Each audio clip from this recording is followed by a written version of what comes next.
Applying the right finish can give a plain, unfinished piece of furniture new life and keep it looking great for years to come. Here are some of the supplies you'll need.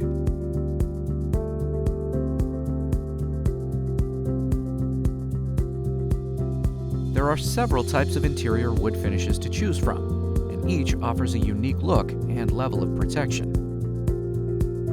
Choose finishes that will best accentuate your piece and protect it from daily wear and tear. Your first step, once you've selected a finish, is to sand the piece thoroughly. Starting with a coarse grit paper, sand in the direction of the grain. Continue sanding with progressively finer grit papers until the surface is smooth.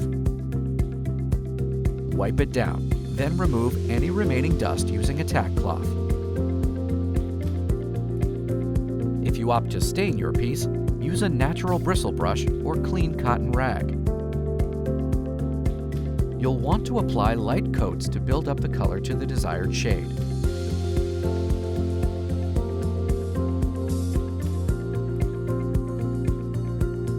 Then, let the wood dry completely before moving on. To apply a finish like polyurethane, begin by stirring, not shaking the product to avoid bubbles. Apply with a bristle brush, then allow the first coat to dry before adding a second.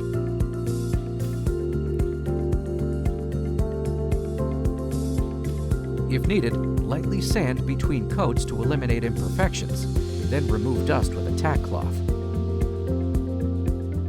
You'll quickly see that a durable finish can keep wood furniture looking great for years to come. Good luck, and thanks for shopping at the Home Depot.